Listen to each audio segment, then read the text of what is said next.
Chapter 3: The Suicide of Thought.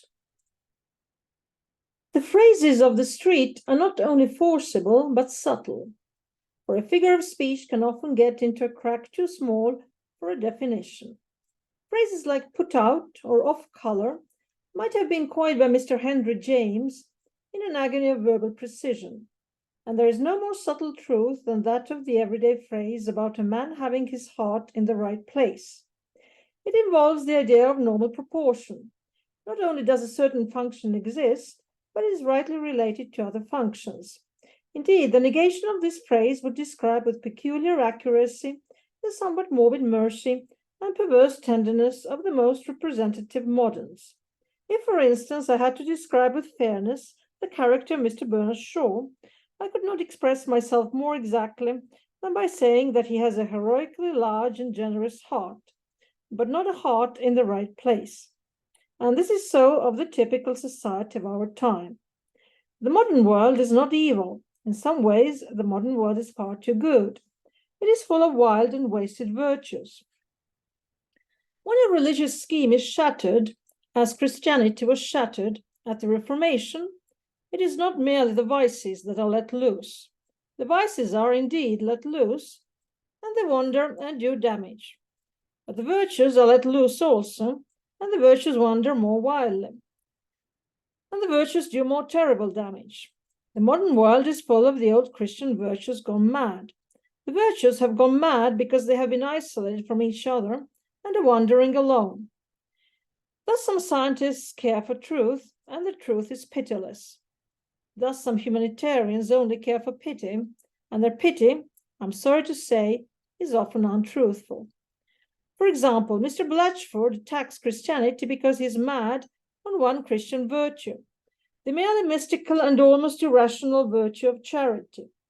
He has a strange idea that he will make it easier to forgive sins by saying that there are no sins to forgive.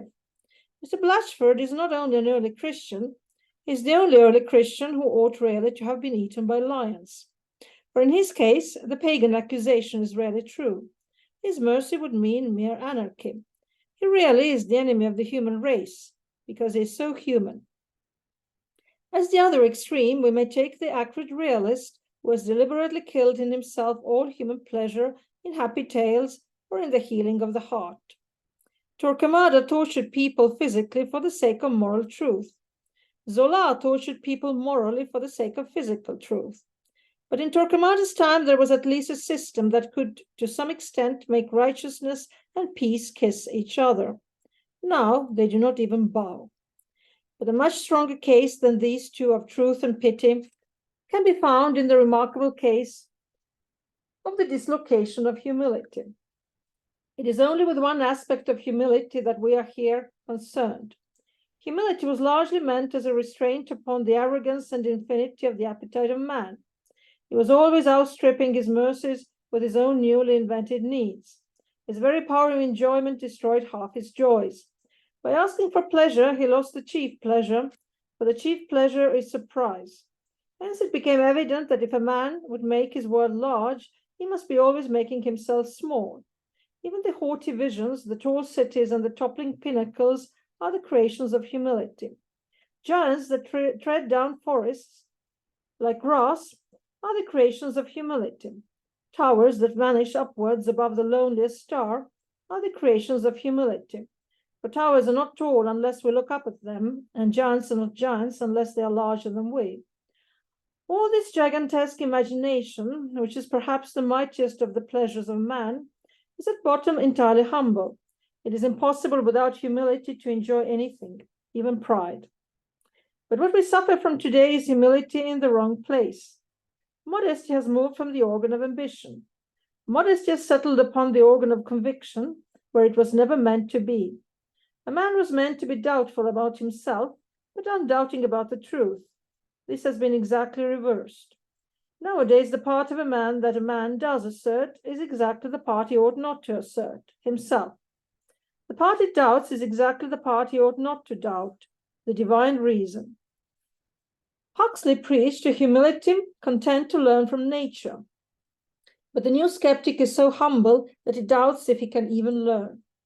Thus, we should be wrong if we had said hastily that there is no humility typical of our time.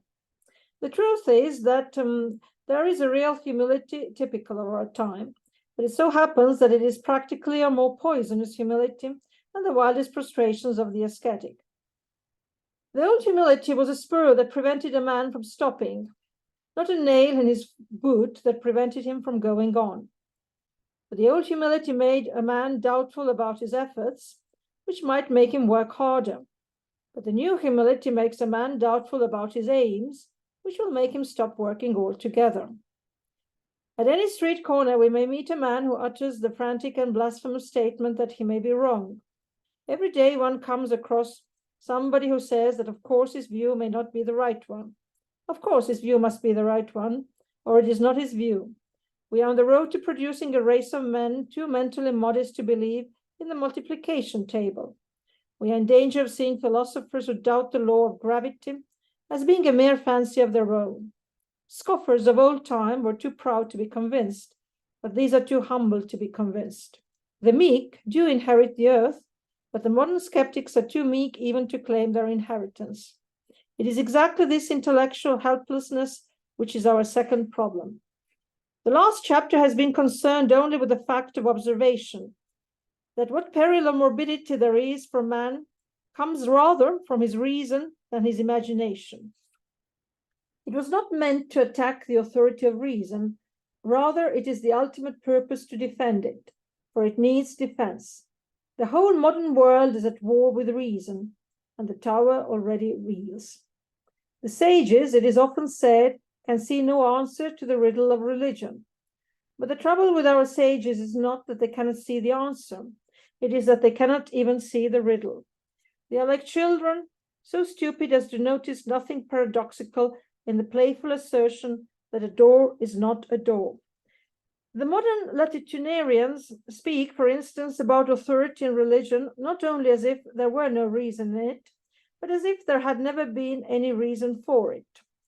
Apart from seeing its philosophical basis, they cannot even see its historical cause. Religious authority has often, doubtless, been oppressive or unreasonable, just as every legal system, and especially our present one, has been callous and full of a cruel apathy. It is rational to attack the police, nay, it is glorious. But the modern critics of religious authority are like men who should attack the police without ever having heard of burglars.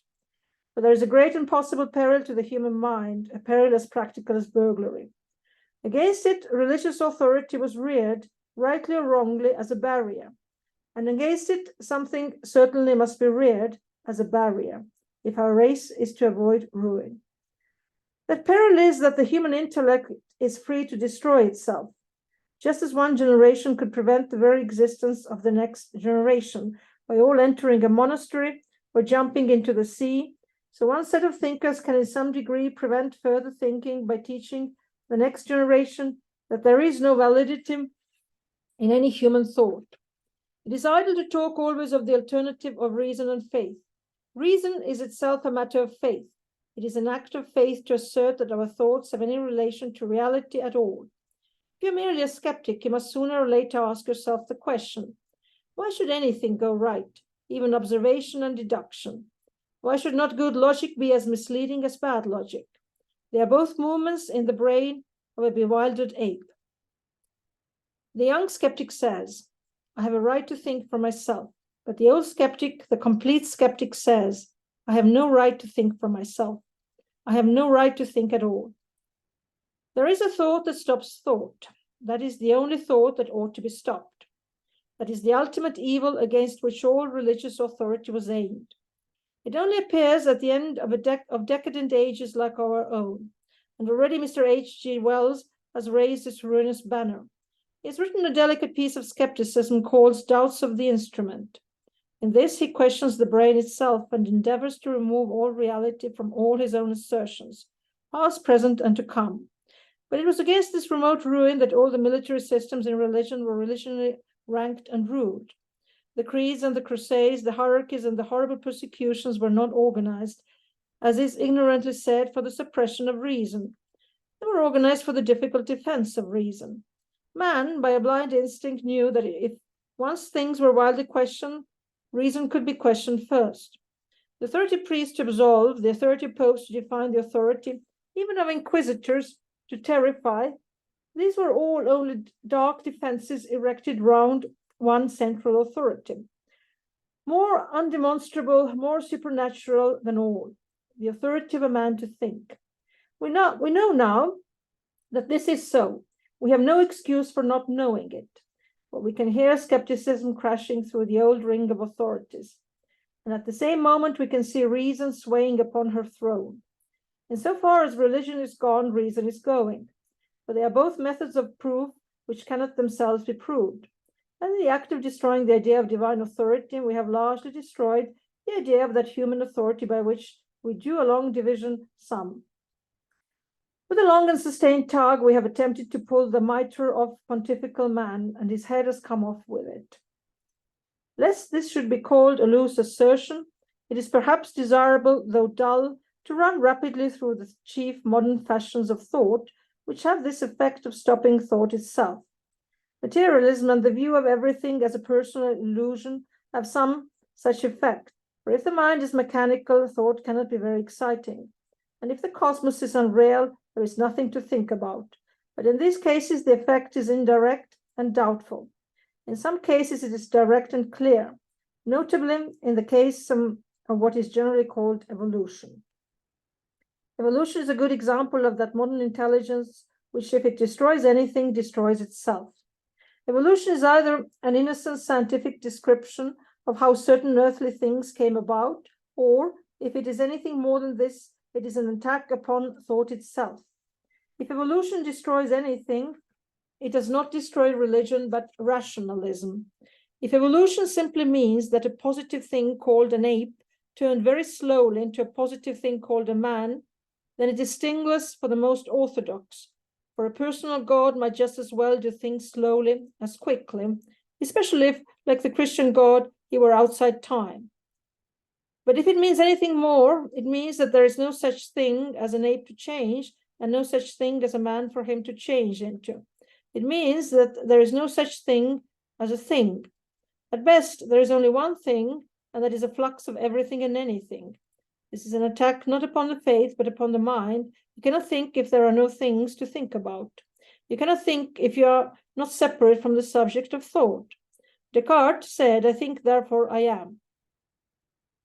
The philosophic evolutionist reverses and negativizes the epigram.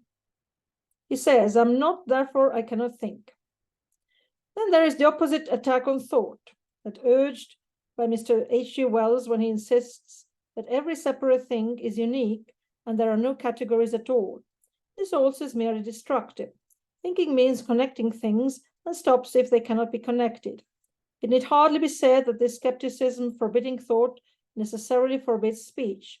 A man cannot open his mouth without contradicting it. Thus, when Mr. Wells says, as he did somewhere, all chairs are quite different, he utters not merely a misstatement, but contradiction in terms.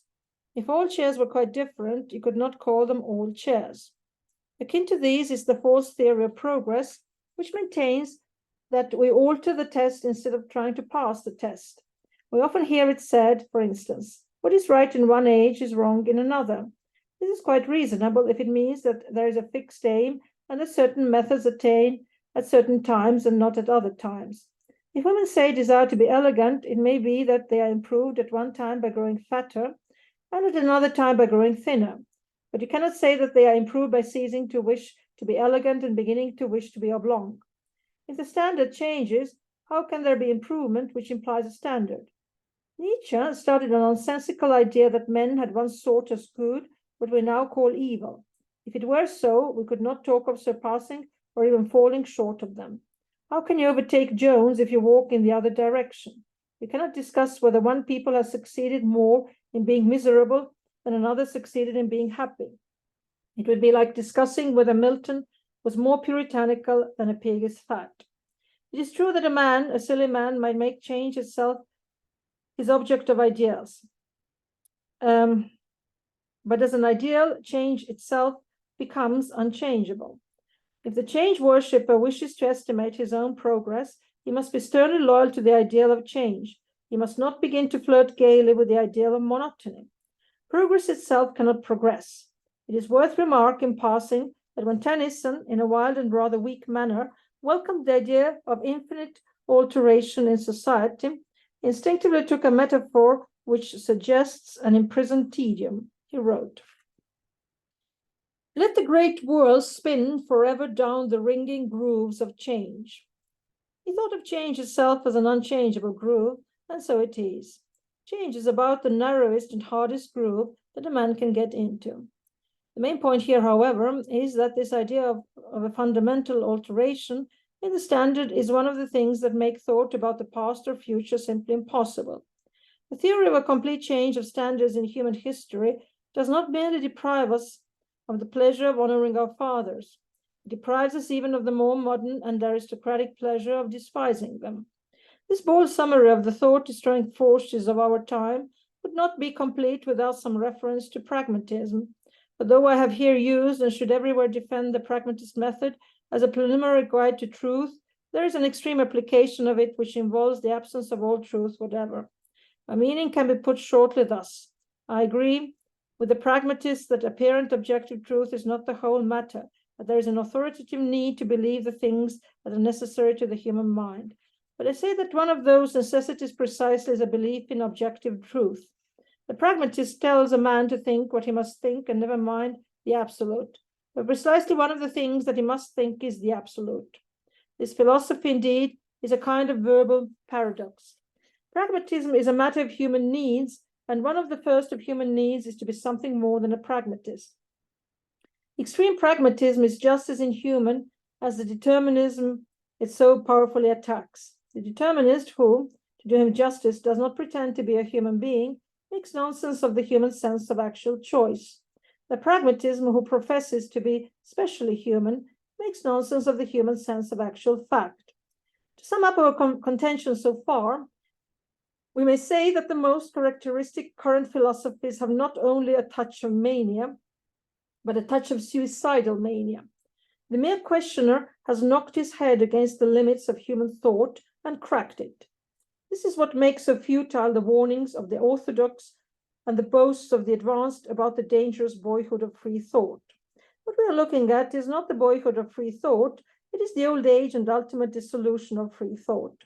It is vain for bishops and pious bigwigs to discuss what dreadful things will happen if wild skepticism runs its course.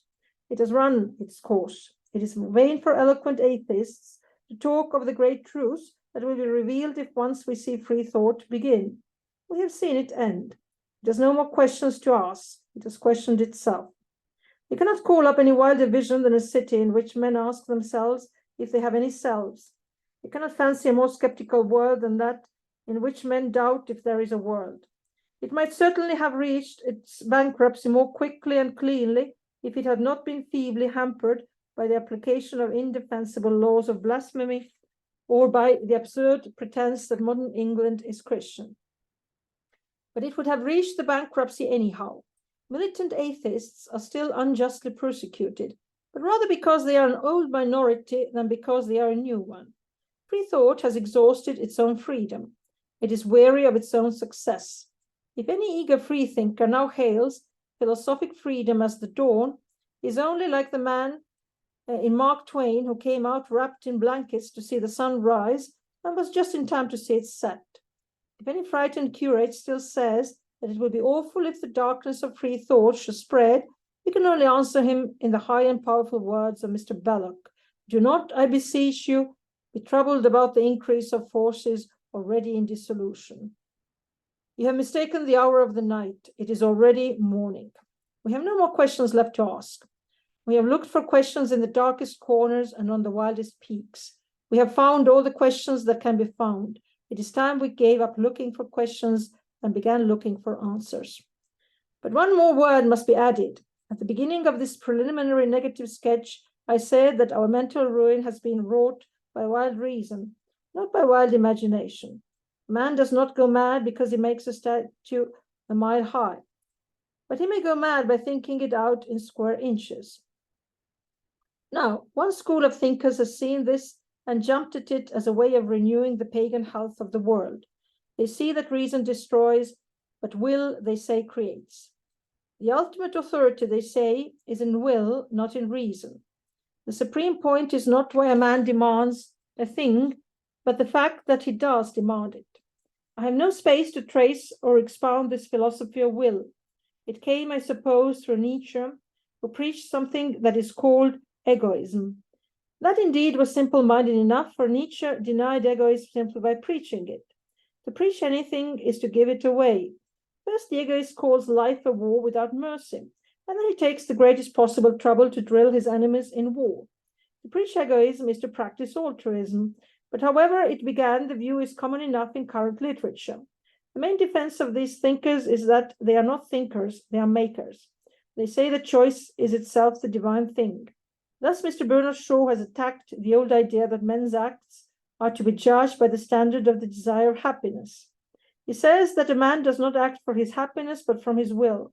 He does not say, jam will make me happy, but I want jam. And in all this, others follow him with yet greater enthusiasm. Mr. John Davidson, a remarkable poet, is so passionately excited about it that he is obliged to write prose. He publishes a short play with several wrong prefaces. This is natural enough in Mr. Shaw, for all his plays are prefaces. Mr. Shaw is, I suspect, the only man on earth who has never written any poetry. But that Mr. Davidson, who can write excellent poetry, should write instead laborious metaphysics in defense of this doctrine of will, thus show that the doctrine of will has taken hold of men. Even Mr. H.G. Wells has half spoken in its language, saying that one should test acts, not like a thinker, but like an artist, saying, I feel this curve is right, or that line shall go thus. They are all excited, and well they may be, for by this doctrine of the divine authority of will, they think they can break out of the doomed fortress of rationalism. They think they can escape, but they cannot escape. This pure praise of volition ends in the same breakup and blank as the mere pursuit of logic. Exactly as complete free thought involves the doubting of thought itself, so the acceptation of mere willing really paralyzes the will.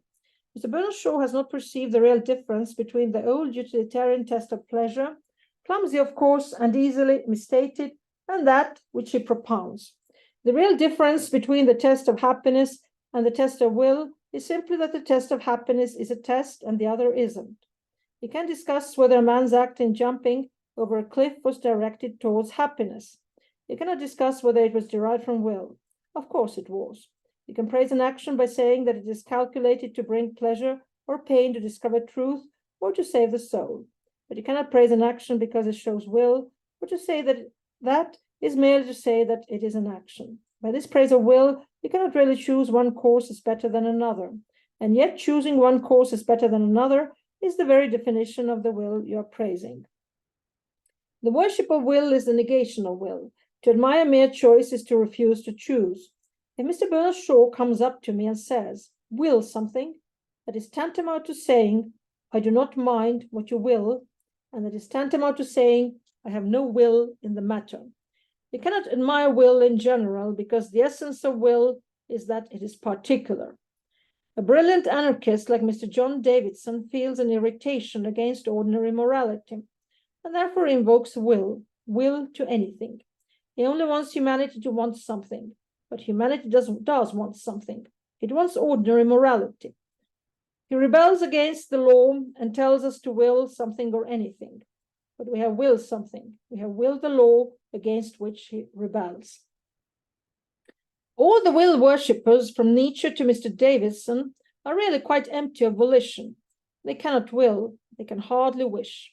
And if anyone wants a proof of this, it can be found quite easily. It can be found in this fact, that they always talk of will as something that expands and breaks out, but it's quite the opposite. Every act of will is an act of self-limitation. To desire action is to desire limitation. In that sense, every act is an act of self-sacrifice. When you choose anything, you reject everything else. That objection, which men of this school used to make to the act of marriage, is really an objection to every act. Every act is an irrevocable selection and exclusion. Just as when you marry one woman, you give up all the others, so when you take one course of action, you give up all the other courses. If you become King of England, you give up the post of beadle in Brompton. If you go to Rome, you sacrifice a rich, suggestive life in Wimbledon. It is the existence of this negative or limiting side of will that makes most of the talk of the anarchic will worshippers little better than nonsense. For instance, Mr. John Davidson tells us to have nothing to do with thou shalt not, but it is surely obvious that thou shalt not is only one of the necessary corollaries of I will. I will go to the Lord Mayor's show, and thou shalt not stop me. Anarchism adjures us to be bold, creative artists and care for no laws or limits, but it is impossible to be an artist and not care for laws and limits. Art is limitation. The essence of every picture is the frame. If you draw a giraffe, you must draw him with a long neck. If, in your bold, creative way, you hold yourself free to draw a giraffe with a short neck, you will rarely find that you are not free to draw a giraffe.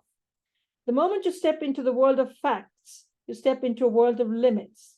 You can free things from alien or accidental laws, but not from the laws of their own nature.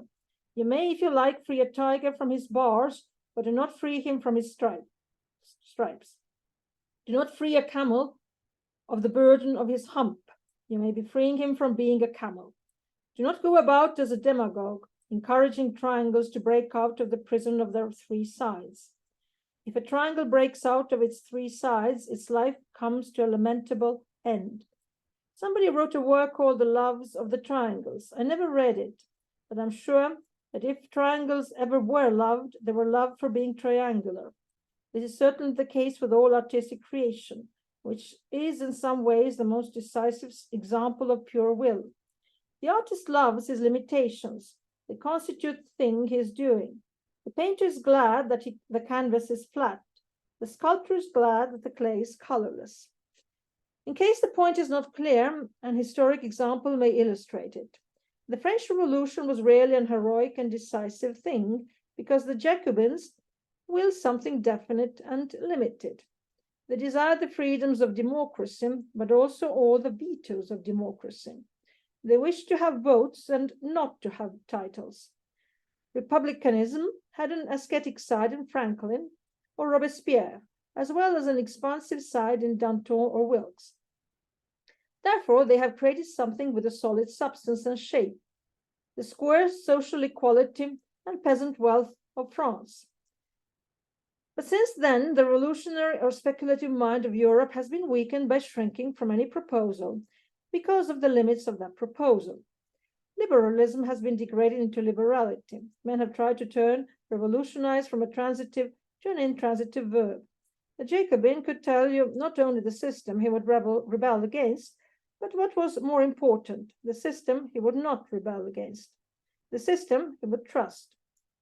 But the new rebel is a skeptic and will not entirely trust anything. He has no loyalty, therefore he can never be really a revolutionist. And the fact that he doubts everything rarely gets in his way when he wants to denounce anything. For all denunciation implies a moral doctrine of some kind, and the modern revolutionist doubts not only the institution he denounces, but the doctrine by which he denounces it. Thus he writes one book complaining that imperial oppression insults the purity of women, and then he writes another book about the sex problem in which he insults it himself. He curses the Sultan because Christian girls lose their virginity, and then curses Mrs. Grundy because they keep it. As a politician, he will cry out that war is a waste of life, and then as a philosopher, that all life is a waste of time.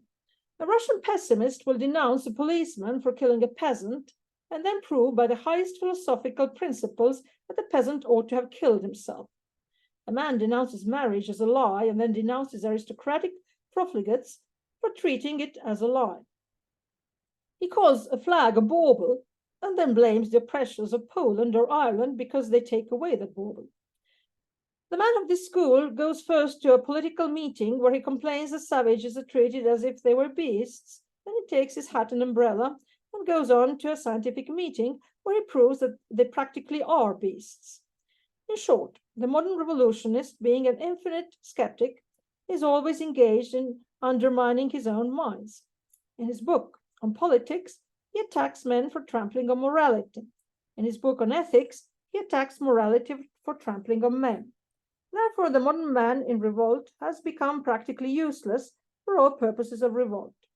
By rebelling against everything, he has lost his right to rebel against anything. It may be added that the same blank and bankruptcy can be observed in all fierce and terrible types of literature, especially in satire. Satire may be mad and anarchic, but it presupposes unadmitted superiority in certain things over others. It presupposes a standard. When little boys in the street laugh at the fatness of some distinguished journalist, they are unconsciously assuming a standing of Greek sculpture. They are appealing to the marble Apollo, and the curious disappearance of satire from our literature is an instance of the fierce things fading for want of any principle to be fierce about. Nietzsche had some natural talent for sarcasm. He could sneer, though he could not laugh, but there is always something bodiless and without weight in his satire, simply because it has not any mass of common morality behind it. He is himself more preposterous than anything he denounces. But indeed, Nietzsche will stand very well as a type of the whole of this failure of abstract violence. The softening of the brain which ultimately overtook him was not a physical accident. If Nietzsche had not ended in imbecility, Nietzscheism would end in imbecility. Thinking in isolation and with pride ends in being an idiot. Every man who will not have softening of the heart must at last have softening of the brain. This last attempt to evade intellectualism ends in intellectualism and therefore in death. The sortie has failed. The wild worship of lawlessness and the materialist worship of law end in the same void. Nietzsche scales staggering mountains, but he turns up ultimately in Tibet. He sits down beside Tolstoy in the land of nothing and nirvana. They are both helpless, one because he must not grasp anything, and the other because he must not let go of anything. The Tolstoyan will is frozen by a Buddhist instinct that all special actions are evil. But the Nietzscheite's will is quite equally frozen by his view that all special actions are good. For if all special actions are good, none of them are special. They stand at the crossroads, and one hates all the roads, and the other likes all the roads. The result is, well, some things are not hard to calculate. They stand at the crossroads. Here I end, thank God, the first and dullest business of this book, the rough review of recent thought. After this, I begin to sketch a view of life which may not interest my reader, but which at any rate interests me. In front of me, as I close this page, is a pile of modern books that I have been turning over for the purpose, a pile of ingenuity, a pile of futility. By the accident of my present detachment, I can see the inevitable smash of the philosophies of Schopenhauer and Tolstoy, Nietzsche and Shaw, as clearly as an inevitable railway smash could be seen from a balloon. They are all on the road to the emptiness of the asylum. For madness may be defined as using mental activity so as to reach mental helplessness, and they have nearly reached it. He who thinks is made of glass thinks to the destruction of thought, for glass cannot think. So he who wills to reject nothing wills the destruction of will, for will is not only the choice of something, but the rejection of almost everything. And as I turn and tumble over the clever, wonderful, tiresome, and useless modern books, the title of one of them rivets my eye. It is called Jeanne d'Arc by Anatole France. I have only glanced at it, but a glance was enough to remind me of Renan's Vie de Jesus. It has the same strange method of the reverent skeptic. It discredits supernatural stories that have some foundation simply by telling natural stories that have no foundation. Because we cannot believe in what a saint did, we are to pretend that we know exactly what he felt.